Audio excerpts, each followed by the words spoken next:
Imagine, demand and build a world transformed.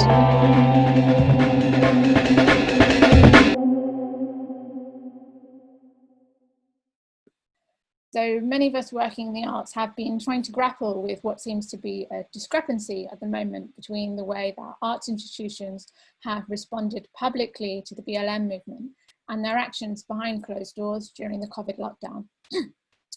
On the one hand, many apparently progressive arts institutions have issued PR statements supporting BLM. On the other hand, many of these same institutions are currently using the COVID crisis to fire their most precarious workers, who are often Black and minority ethnic, to increase outsourcing and to further undermine working conditions in the arts sector. A recurring observation in our conversation has been that a feeling that perhaps anti-racist activism in the arts has come to overemphasize questions of cultural representation at the expense of other ways of thinking about anti-racist activism. We often focus exclusively on promoting diversity of content, the stories told, the characters depicted, and occasionally on what we might call diversity of content producers, or Black and brown faces in high places.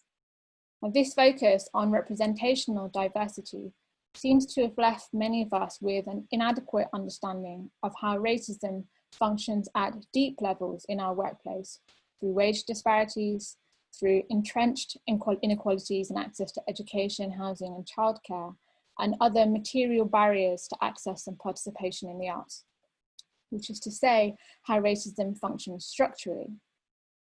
And here maybe we have another problem. The very loose ways in which terms like structural racism and institutional discrimination have come to be used. We use them very interchangeably on an everyday level to describe everything from macro level structures of racial capitalism, policing, and border regimes, as well as to describe the most individualized experiences of prejudice and interpersonal harm by words. So what do we obscure when we use terms like this so loosely? What does the structural bit of structural racism actually mean? So I'm going to now put a question to our panelists, and it'd be great if you could take a little round and give me your initial response. Question is, how should we resist structural racism in the arts and culture sector? And Sonali, why don't you go first? Yes, because that's a question that's easy to answer on a Saturday morning. Thanks, Tanya.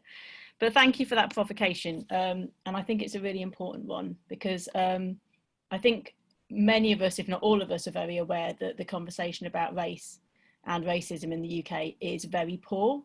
It hasn't really improved since I was a child, I don't think. Certainly feels like we're going backwards right now. And as you mentioned, structural racism is now being spoken about by companies and organisations who are absolutely indulging in structural racism. So understanding what that means is the first step. Organising against structural racism is organising against the things that materially impact negatively upon the lives of people of colour. More on terminology later, I'm sure. And that's a slog, but it's more tangible than vague ideas of anti-racism, possibly.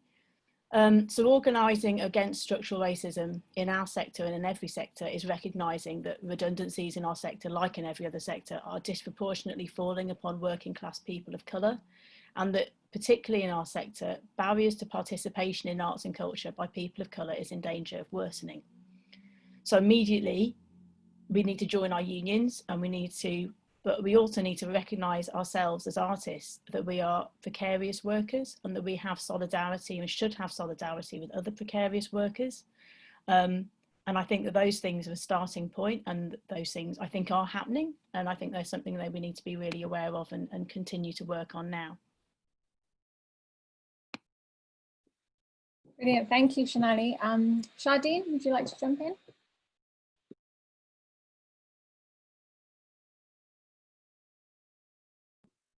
Thank you. Yeah, no, I absolutely agree with everything Sonali just said there. And I think what I would add to that also is this issue of the pipeline, because sometimes we focus on how things are as they are now rather than what is happening in the future.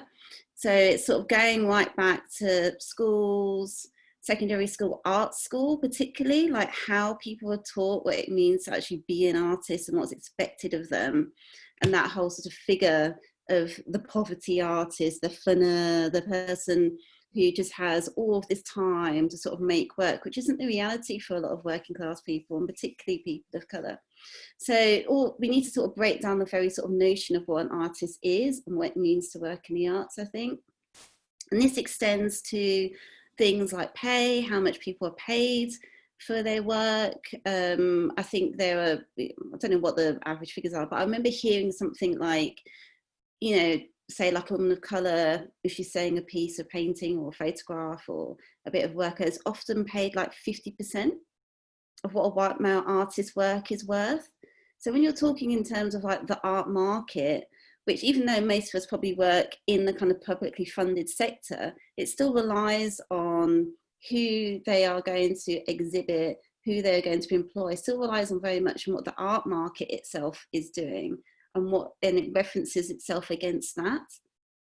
So we need to sort of see how these things are connected as well, because I think sometimes for us working in the sector, we get very much focused on the sort of public funding and stuff, but actually the art market itself is extremely disturbing, and is one of the few places currently, even during austerity, that never actually went down, it went up. So, you know, we're actually in the world we're existing is almost in like a state of hyper-capitalism, way ahead of everything else. So I'd like to see more discussions around that as well. Brilliant, thank you, Chardine. Zita? Greetings, everyone. Thank you. So I think that, you know, it's crucial that we have a seat at the table, and whether that's on executive bodies, whether it's in trade union structures, we need to be on those decision-making bodies. So yes, we need to organise, but we need to organise in a way where our voices are heard and our voices are listened to. I think that we need to mobilise as well to ensure that we bring as many people together who are impacted and involved in the industry, so that we working as one, so we're stronger. We can't be divided and ruled. And you know, historically, the arts and culture sector has been horrifically racist, and I say historically, but right up to the current day, that's something that's continuing. And if you look at who is running the executive boards, who has the director positions, that's not people that look like this panel. You know, it's systemic racism has existed for a long time in the sector. But we also have to look at, when we're looking at museums and galleries, what's in those museums and galleries? How did they obtain the things that are in those museums and galleries?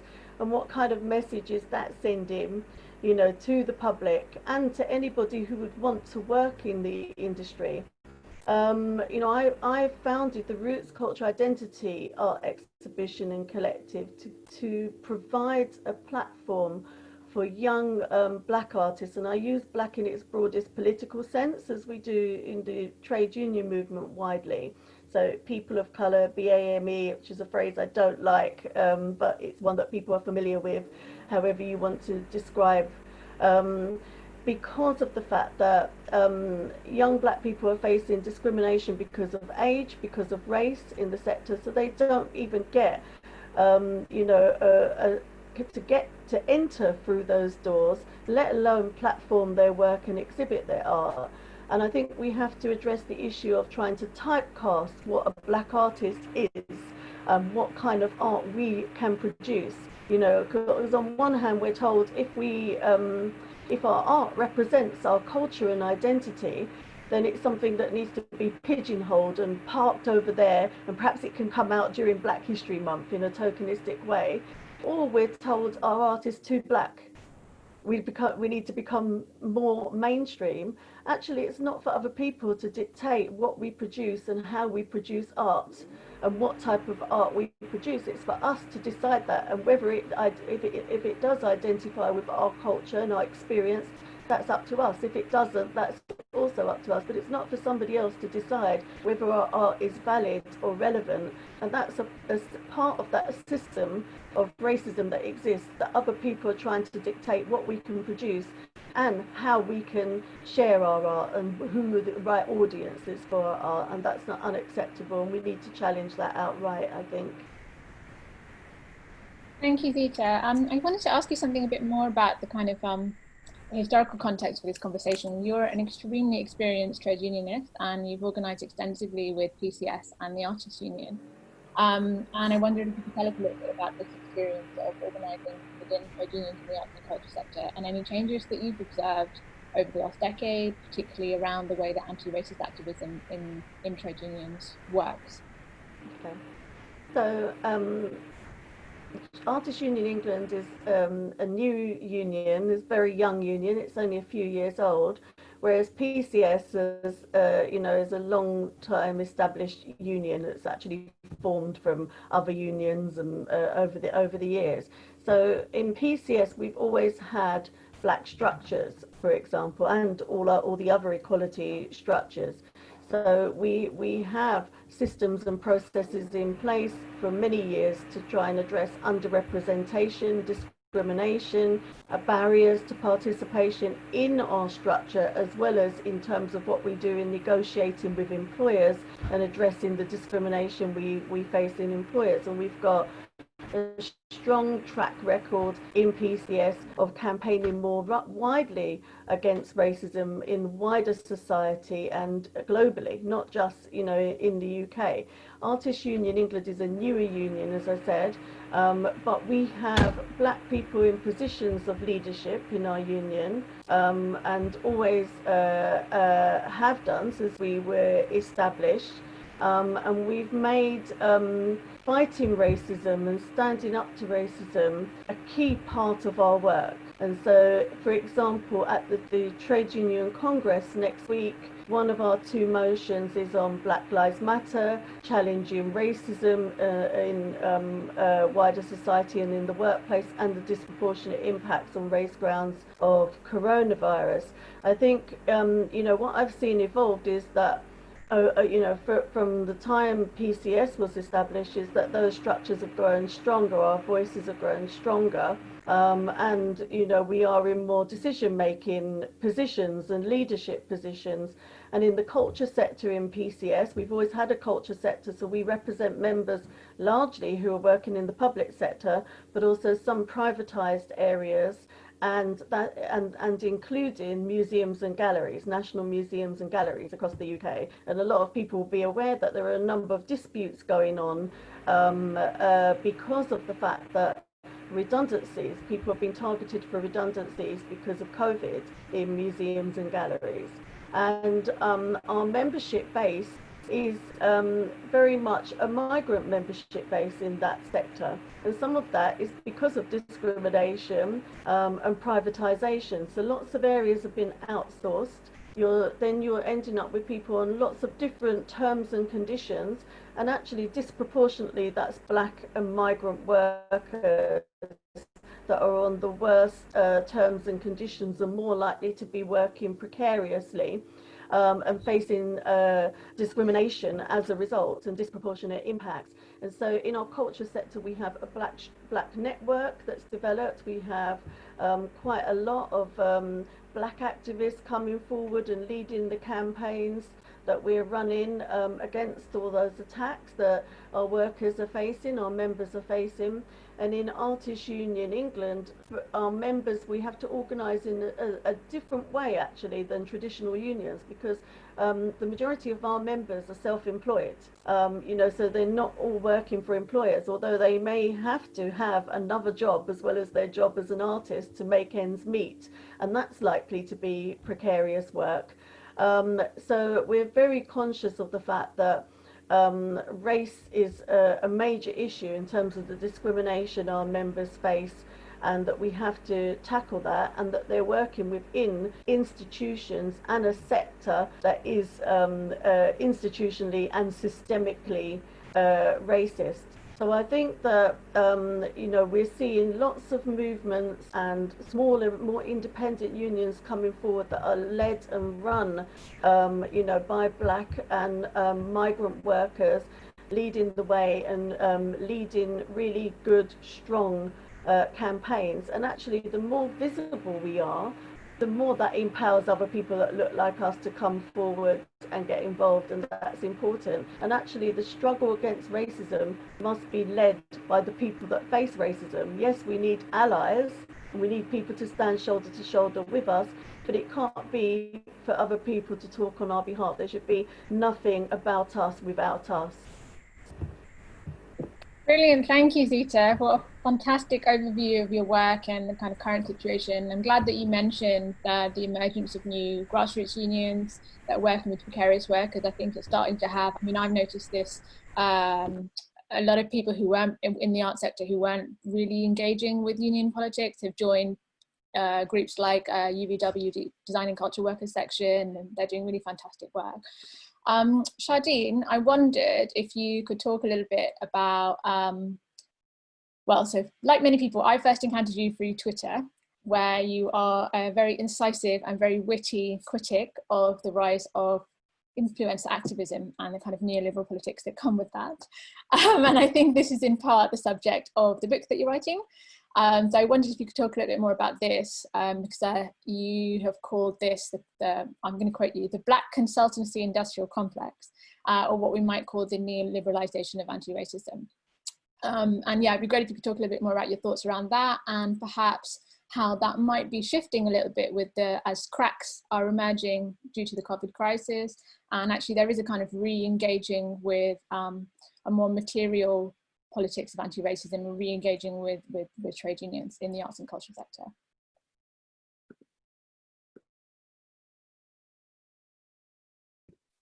Lovely, thank you. The thing about the diversity consultants is actually really from Paul Gilroy, writing from his book Black Britain, which was probably about 10 years ago. And I really recommend people to read it, because it's actually a coffee table book. So he's writing, I think he's writing in a way where he thinks people aren't actually reading what he's going to say because they're too busy looking at the pictures. So it's actually quite funny. But yeah, he does actually talk about this kind of diversity consultant emerging during that period, and whether that's actually going to sort of produce any structural change, or is it going to actually really kind of exist off the back of a lot of the stuff that Zita was talking about, where we're in this constant circular conversation of having consultants come in and do a presentation, or even actually you can do a panel conversation and then we disappear again, everyone's got their boxes ticked and we get paid. I'm not a diversity consultant, by the way, but for example, they get paid and then off they go. But yeah, so the thing around kind of, I feel like in some ways it's quite interesting to see in terms of the conversation on representation and who that is being led by within the institutions. And so whilst we're here talking about precarious workers, people who are often working on the front desk particularly, I'm interested in how that shift has come away from talking about labour into talking about representation, and the artist's role of taking that actually away from labour to representation, what that means. And so this is where the kind of influencer, kind of activist, diversity consultant complex thing comes in. And I think what we are in danger of is that if we become too focused on the representation, which as artists, you know, and creators, we are often thinking about. We exist in ideas, we're making work.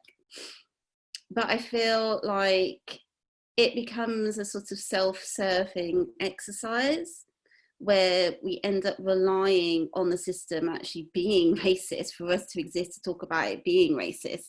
I don't want to be talking about systemic racism if I exist in 30, 40 years time. I would hope we've got to a point where we don't have to be doing this anymore. And, you know, that is my concern. It ends up feeding its own self in a way. So I'm very sort of critical of that kind of representation where we end up talking about terminologies.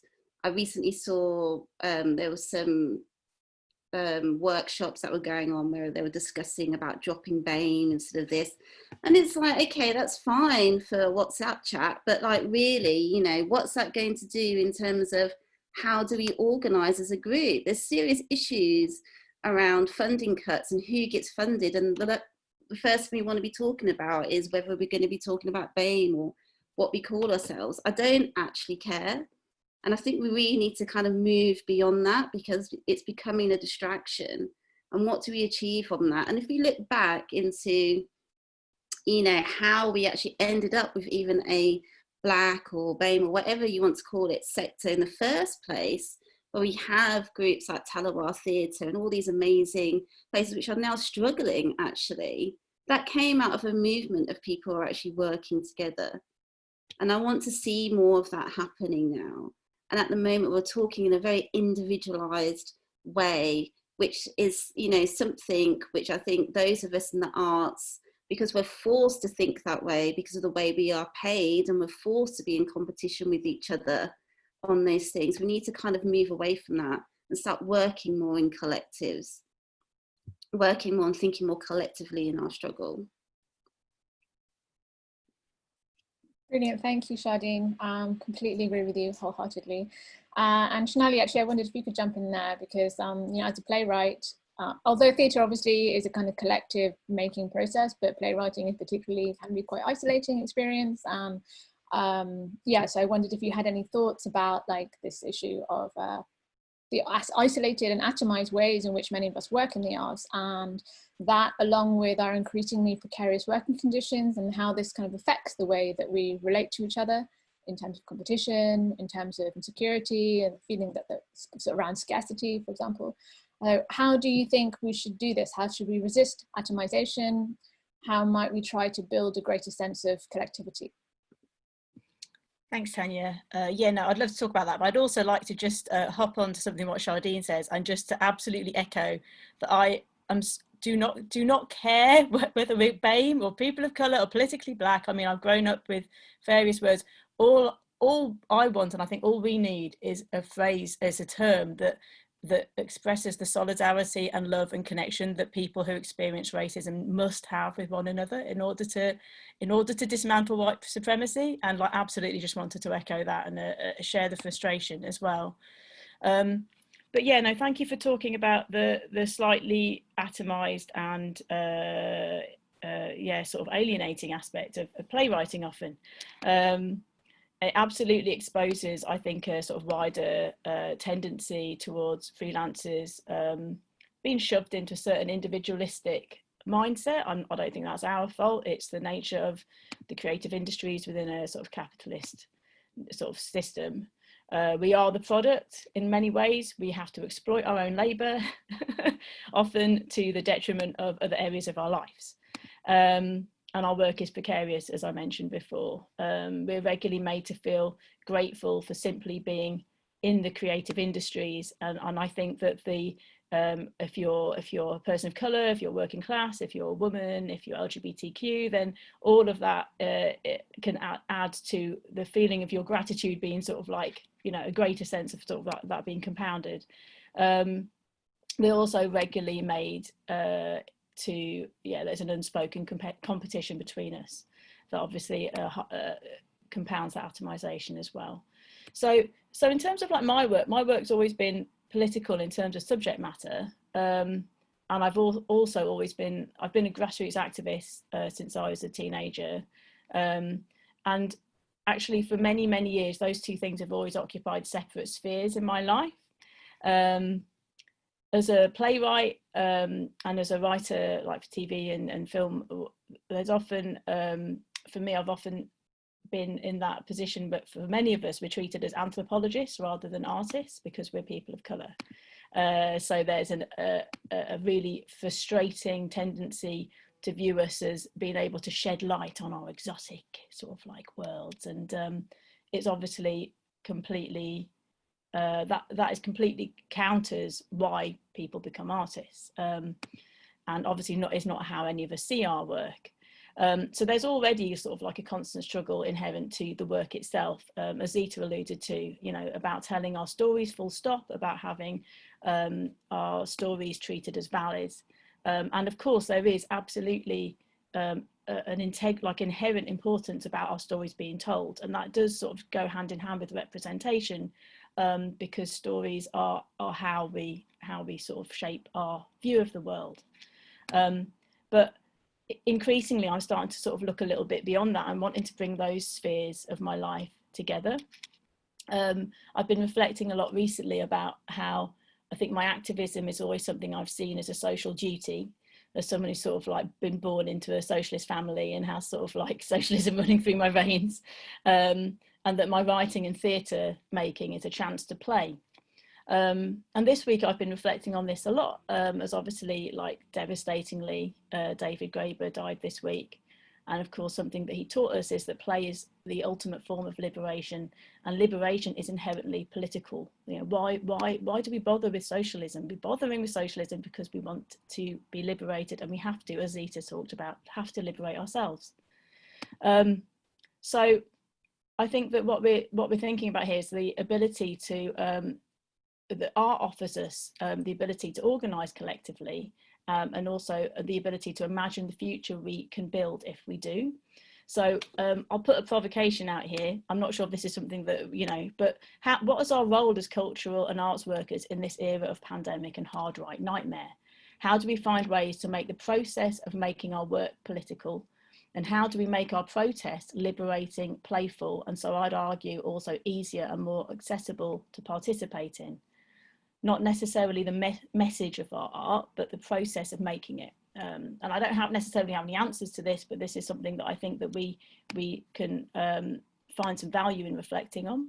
So, for instance, with the pandemic, with a lot of sort of like the left theatre discussions have been around the need to re-centre community theatre, to stop seeing participatory in community theatre as some sort of adjunct to proper grown-up theatre, that the you know, that the wise and witty sort of theatre goers understand, and that, you know, the plebs, we all get to do community theatre. So a lot of this talk has been about how that should be centred, but what does that actually mean beyond hoping theatres will allocate more funding and space on main stages for the work, which puts the onus of that journey on leaders, on theatre leaders, rather than on us?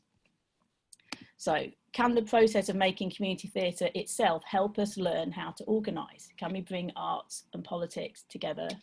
So we talk about, I mean, Zita, that was incredibly inspiring about sort of the way that PCS and the Artists Union operates in terms of like radical inclusivity, horizontal decision making.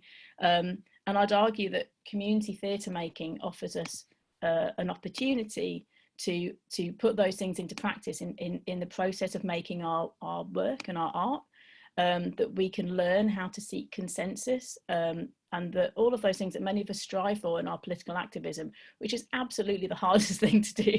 Like, the politics to me is often like, that's something we can learn and sort of discuss about, but actually the practical process of consensus building, of unity, that's the really, really hard nuts and bolts stuff. How can we practice that through our theatre making? The other thing I've been thinking a lot this year is that we have to look beyond leadership and looking to leaders. Increasingly, I fear there's no one behind the curtain, you know, in Wizard of Oz terms. We are the people who will save us. That's a massive responsibility, but I think it's also gives us something to get to grips with straight away.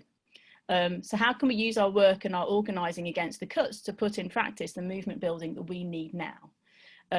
I think that is, you know, as I've talked about, like making practice horizontal in terms of structure. So, you know, if you're working on if you're a playwright and you have a commission, you are lucky enough to get into the rehearsal room. I mean, that's not going to happen for a few weeks maybe, but how can you put those ideas into practice? Like, do we have to co-opt all of those sort of neoliberal power structures into our work?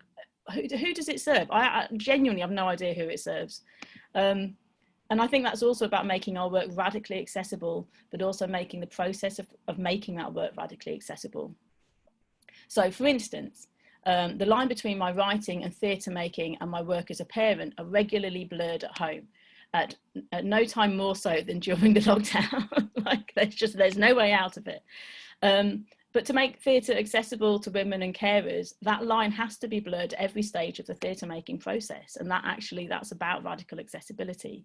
That's about overcoming sort of like patriarchal embarrassment about caring and about parenting.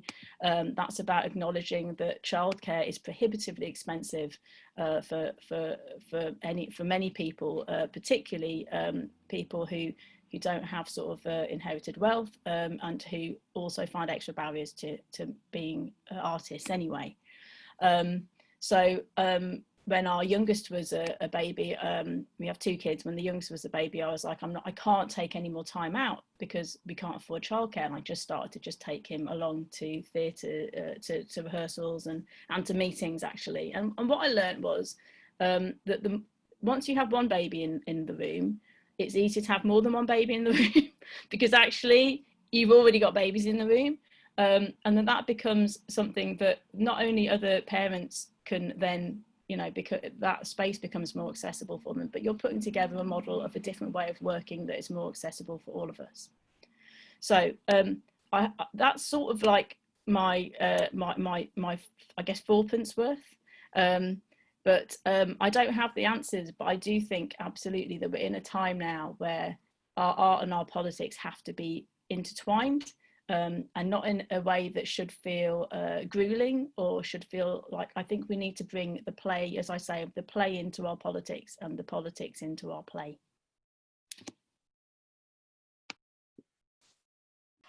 So we were thinking a bit about the ways that funding structures, both like public funding, Arts Council funding structures, as well as private finance. And Chardine, you started talking about the art market in a really fascinating way. I wanted to hear more what you thought about that. So how do the ways that funding operates not only affect like the art that we make, but also kind of affect almost the way we think about ourselves as artists? Like we've internalized a lot of the kind of diversity, ideology and jargon of Arts Council England. And I mean, I find myself with friends when we're making funding applications, like initially you start thinking, oh, it's just some kind of hoop you have to jump through, you keep a distance from it. But over time, you start to think about your own work, you're kind of preempting what the funding application is going to ask you to do. And you think about the work that you're going to make in order that it fulfills some funding criteria. So I guess the question maybe is, what do we do about funding? And what do we do about the way that the art market structures the way that we make work? Big question, not easily answerable. But Chardine, I wonder if you'd like to jump in.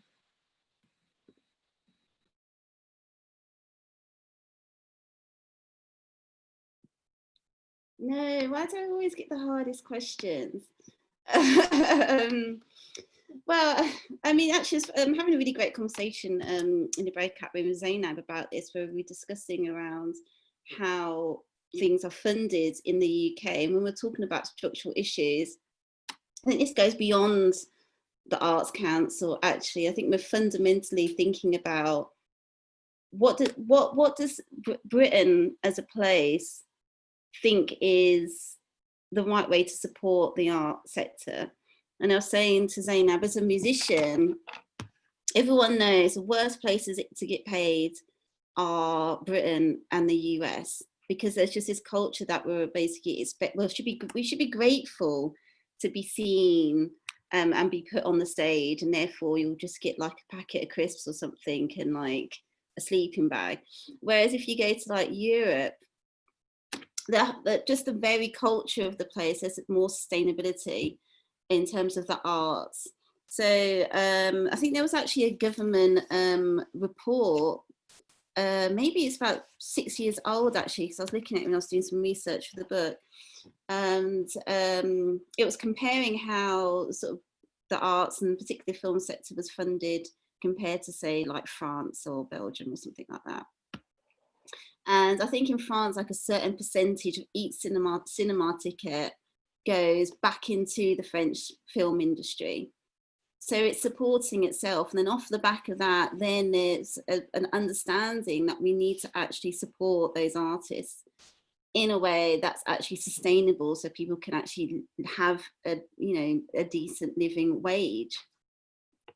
And so these are sort of norms. So I think in terms of the question in terms of what do we do about funding, I'd really like to, I mean, this sounds terrible. I'd like to see the kind of the Arts Council dismantled, and I'd like to see maybe actually us, rather than having this kind of supposedly non-governmental body, which, you know, recently with their tweets, how non-governmental are they? Because I think they were slating a lot of Labour MPs recently, and actually incorporate this into the same way that we think about the NHS and we think about public transport and we think about all of those sorts of things.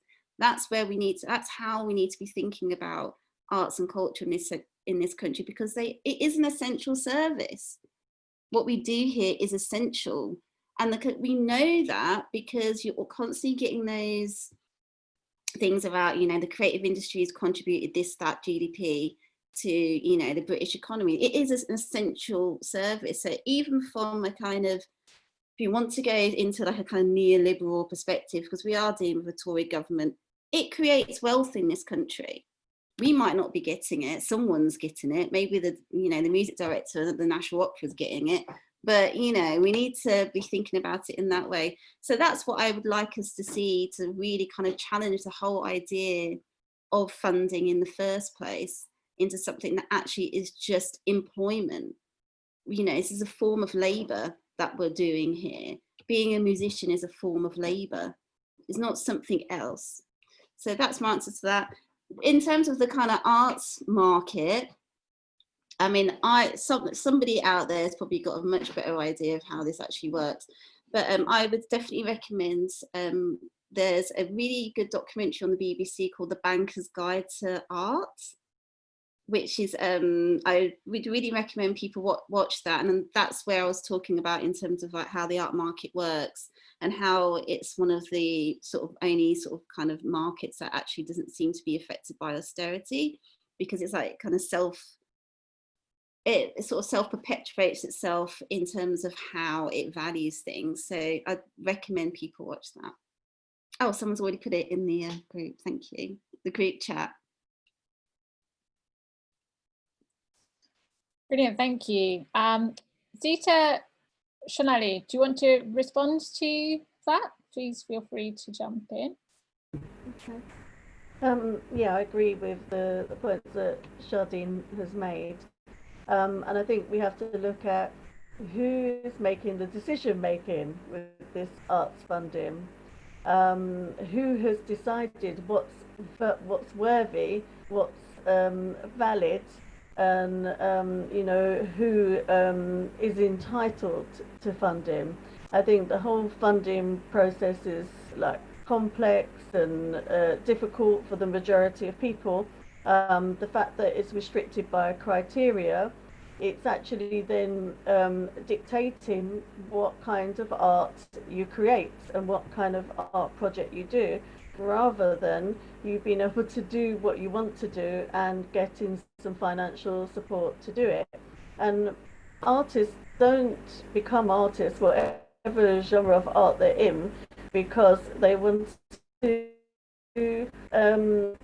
produce art for somebody else. Actually, it's something that's in your guts and in your spirit, as something that you want to create because it's within you to create that.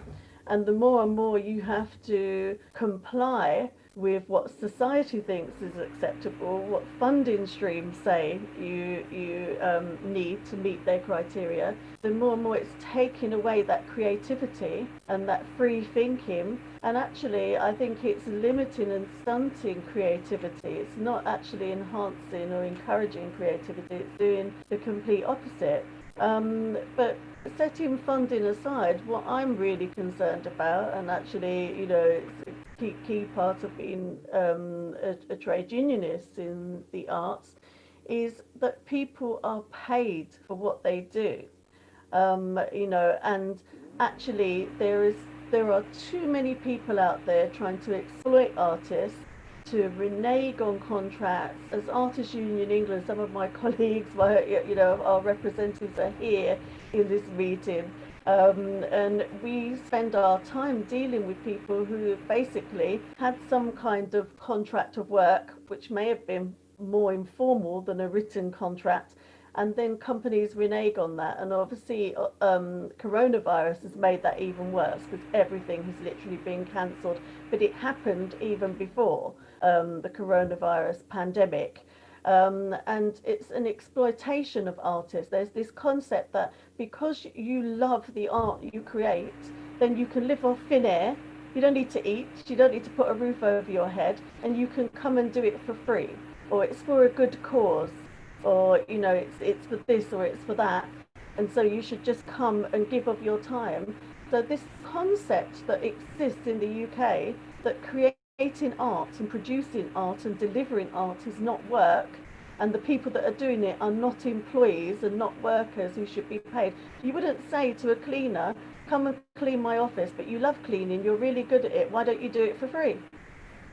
Yeah, so why are people doing this to artists? And I think we need to change the way society think about artists, because it's really atrocious that we're totally disrespected, and our art therefore is completely disrespected, because how is that value in art to say it should be for free and we should produce it for free? So I think it's about being paid for our time, and it's not just what we deliver as the end result, the play or the performance. It's all the time and effort and energy that we put into making that production, creating that painting, doing that gig. So the idea is that a lot of the time people just want to pay you for the end result and not for everything you've put into that. And it's not just what you've put in financially, it's what you've put in with your heart and soul to create that, produce something that is valid, that is demonstrating your passion, that is showing your skills, and actually is, the idea that we're not even looking at the fact that art is healing, it's therapeutic, it makes the world go round. Without it, we wouldn't survive. It is actually helping the economy all the time. But the people who are getting the money usually are not the artists. It might be the people who are running the theatre, for example, that are making the money, rather than the person that created the concept that led to the play in the first place. So I think we need to look at all of those things. I'm more concerned about those things than I am about arts funding, but I do agree with all the points that have been made about arts funding. I think it's a complete mess, and actually I think there's systemic discrimination in the way that those funds are distributed and who they go to as well. Thank you, Zita. Sonali, I want to respond to that. There's also another question that's just come up in the chat that you can pick. So from Leo 1, how should we provide scaffolding to support those in the arts who have caring responsibilities? Right. I mean, like I say, I think a lot of it is about overcoming a lot of the barriers to parents and carers, because I don't just mean sort of like young kids. Actually, a lot of us have caring responsibilities beyond sort of like just young children. A lot of it is about, like, there's an inbuilt like an informal way of making us feel like we're not supposed to talk about that. It goes back to that sort of like division between sort of like the domestic labour that a lot of us engage in, disproportionately women, and the bona fide labour of our proper jobs. And I think a lot of it is about breaking that down. A lot of it is about sort of us addressing that and overcoming embarrassment. But it's not all on us. That embarrassment is being put on us, like, in an unspoken way by the structures that we work in. So, like I say, I mean, I don't know. I think it partly is getting to a point where we just sort of like don't give a shit, and we're like, well, you don't. I think actually we've had some really good discussions in a Good Night Out reading group, which Sam and you do such brilliant work in, which is about sort of overcoming. Overcoming. I'm so sorry. I've just completely lost that thought. About overcoming the idea that we're not workers. And and that we should be able to see ourselves as workers, and that there's no division there. So I think some of it is about like sort of saying we're going to have to, that childcare is disproportionately, is prohibitively expensive. That's what I was going to say. I'm so sorry. There's been some really good, there's some really good conversations about us being more open about how much we're paid, which is also really embarrassing. Why is that an embarrassing conversation, to talk about how much we're paid? Who does it serve for that embarrassment? It serves the people who aren't paying us enough. It doesn't serve us, actually. In terms of our ego, of course it does, but once we all know we're not getting paid enough, then the ego thing goes out the window. When we address those sort of structural things, it's very obvious, if you're not getting paid enough, that you can't also afford childcare, and then can't also afford to be in the arts industry. And then it becomes quite a common sense thing that if someone wants to hire you, then you're going to have to bring your kids, unless, you know, unless they're going to make that possible, then they are putting barriers into in place that will disproportionately affect working class people, will affect parents, carers. So part of it is about the discussion. Part of it is about working with people who will foster those sort of structures and seeking those people out. And when you find them, work with them again and again and again. But it's also just about raising this conversation. Sheena put in a link from PIPA, who've sort of been doing some sort of formal work around this. But obviously preemptive to people, like before PIPA, there's sort of like older sort of theatre makers, particularly I know more about, who have just been sort of like breaking down those barriers about childcare and the rehearsal room before there was like a formal campaign around it as well. And it's just because they had to, and a lot of those people are like working class practitioners who are still in the industry, have managed to remain in the industry by just disregarding those sort of like formal barriers between their sort of caring responsibilities and their work. That's part of it. It's not the absolute answer, because of course we actually need to have we need to be properly paid, but that's partly why I talk about collective organising and structural organising, because you need to be able to acknowledge those structural barriers in order to change them, and one thing often leads to another thing in the conversation. So I think that's the start, and I think that's just, you know, we just have to start. I mean, you know, that's partly also what I mean about not waiting for someone to come and save us, like we have to save ourselves, and partly that is seeing those things as tangible and things that we can engage with immediately. Thank you.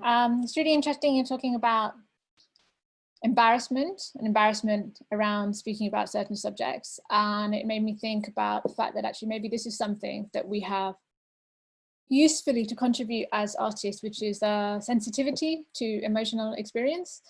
And thinking about how there are certain interpersonal emotional dynamics that make organising difficult and make kind of collectivity difficult. So there's a question that's come up in the chat that I want to put to you, because it is thinking about the emotional aspect of political engagement. That's a question from Paul Valentine. So he says that in our breakout group, we talked about fear as well, because I'm chair of PCS South Bank Centre. And of course, we're protesting our redundancies, and it will make our diversity really poor, because a lot of our POC staff members are in visitor experience, etc. We've got a BME network, and when we protested, they didn't want to speak at the rally out of fear of outing themselves, which is so, so scary, especially at a place that is supposed to be so good for diversity, or lip service. So they gave me permission to speak on their behalf, which I did. But I wonder, how do we address this fear? And I guess it crosses into allyship and stuff like that. So I wondered if any of you want to respond to Paul's thoughts around fear about speaking out, fear about perhaps speaking on behalf of others or being seen to speak on behalf of others, and the kind of difficult emotional situation that this puts us in. Whoever wants to jump in, please do. I think Zita's probably the best person to answer this. I wasn't going to say I'm the best person, I just was indicating. But I would like to say something about this, not least because I'm one of the national vice presidents of the PCS union.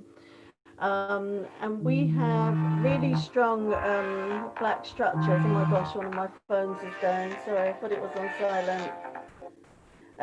We have really strong black structures in PCS, and there is black structures in the culture sector, which I mentioned earlier, but the fact that we have members who are in fear of speaking because they're black and they're fearful of repercussions is an issue, and it's a trade union issue that we have to address collectively. And that would indicate that the employer, is the problem and why they're fearful of stepping up and speaking out. But they're entitled to speak out. They're entitled to be at demos and on picket lines when there's a strike, and to have their say. And there are protections for them, if they're victimized by their employer. But it does indicate that there's a culture within that employer area, which doesn't surprise me, which is discriminatory and is racist, and that's why they think they're going to be targeted more than a white representative or member. So that is something that we have to address. Some of the fear, may be just a feeling and nothing is going to happen to them. But some of it may be genuine, that because of their lived experience in that workplace and how they've been treated and the discrimination they face, that's the reason they don't want to do it, because of what they've experienced. So I think there's two things we have to tackle. We have to workers are facing, but we also need to empower those workers and ensure that there are systems to protect them and support them, so that they're not alone and they're not isolated. So obviously they've got Paul there, they've got the trade union branch to support them, but actually connecting with other black workers who are in similar positions and our wider black structures is really important. So I would just want to reach out to Paul and say, I'm happy to meet with those members virtually at the moment because of the situation we're in. I know that our National Black Members Committee would be happy to have a conversation with them. We can work together to support them and to ensure that their voices are heard and that they're able to use their voices and they've got the confidence to do that going forward. So I think if we work together with our black structures, with the black network in the culture sector and with the branch, the local branch, then we can build that confidence and give them the support they need.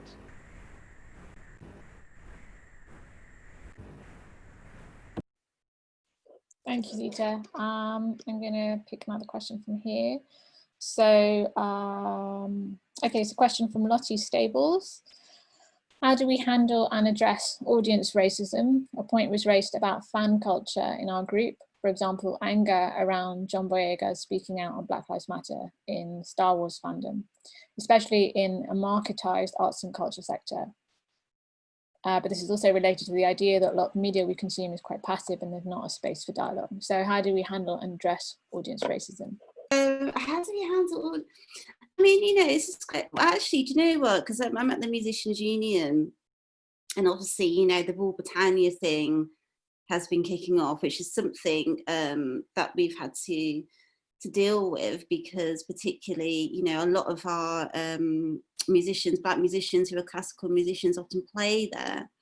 And so from a union perspective, it's, protecting them as workers in their workplace at that moment, dealing with an audience singing, Britons never shall be slaves and jingoistic things like that. It's a really tough question, actually, because on a practical level, you don't know who's coming to see your show. We can't vet people and check their temperatures to see if they're racist or not. That's just not a practical thing. So I think the thing really is like, what is the role of us as artists and creatives outside of the sector? Because the audience is the general populace, isn't it, that's coming. So I think what I would say, really, to address racist audience, and we need to be addressing racism in society in general.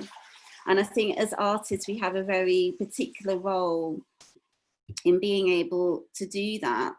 And I think that's just being an activist artist, like going out there, changing, hearts and minds and all that kind of stuff, because we have the ability to do that. And I think, you know, often, particularly for us, where we're talking about, you know, how to communicate quite complicated political messages to people. And Sonali and Zita touched upon this idea about, you know, the work that we do is often seen as fluffy and not really real politics. You know, you're just making a poster or you're writing a song. That's not real politics. But actually, you know, for me, how I became a socialist was through music. You know, that's what connected to me through ideas. I think that's the way we need to address that. On the institutional side, when racism does happen in the audience, if you're actually there and present, then we obviously need safeguarding and people need to be removed and that sort of thing needs to be done, which, you know, I don't know if that's even happening or is a thing. But yeah, I mean, I think it's more of a kind of long game answer I have to that.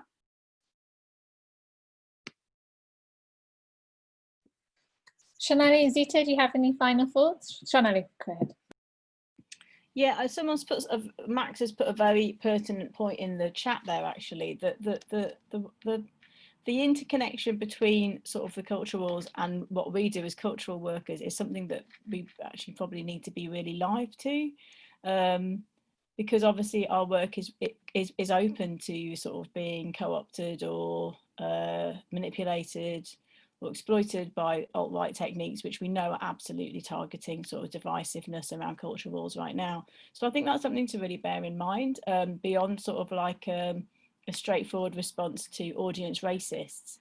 I think that idea about the wider audience, you know, as Chardine was saying, like, you know, society is racist, so of course I'll be, but I think that there is an important factor there about what our role is in terms of sort of like dismantling that alt-right attempt to divide us throughout. That's our work, that's our, you know, that's our work as culture makers. So I do feel we have a certain responsibility there.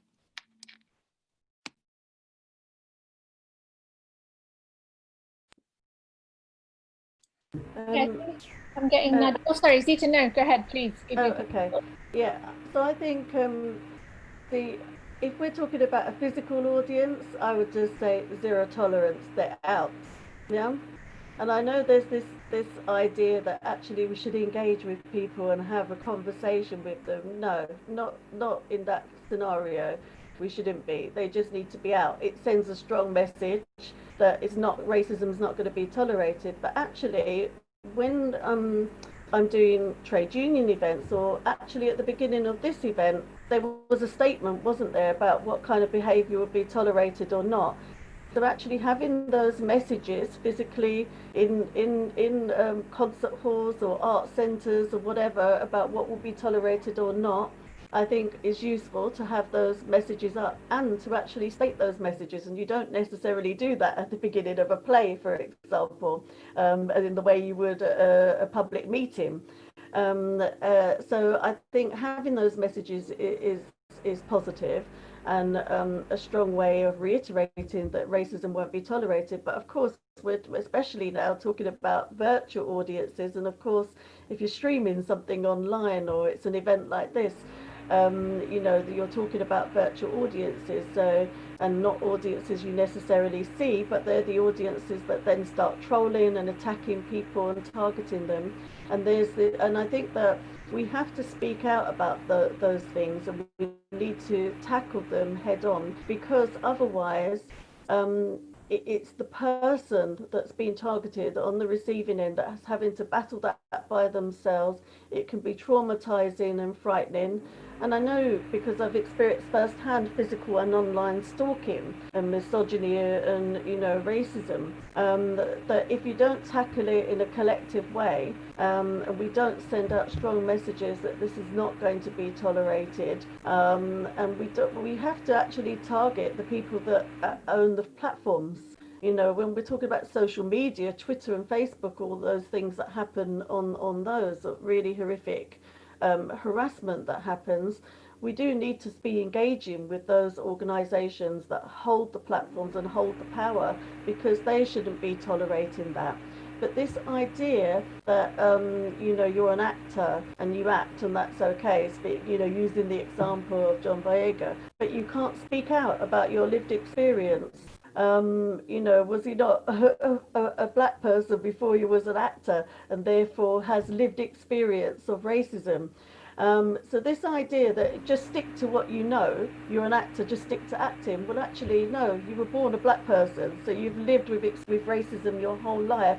So you are entitled to, you don't have to justify why you're talking about this. So I think we need to put that message out as well. There's a sort of form of education. Some of these people we're never going to reach or educate because they don't want to be educated. They're racist through and through and they're not going to change. But we can control the spaces that we're in and the events that we're organising and have an absolute zero tolerance, because when we're silent in the face of racism, we empower those who hold racist views to express those racist views and for those racist ideas to grow. So I do think we need to stamp on it when we witness it. And it's not just for those of us on the receiving end.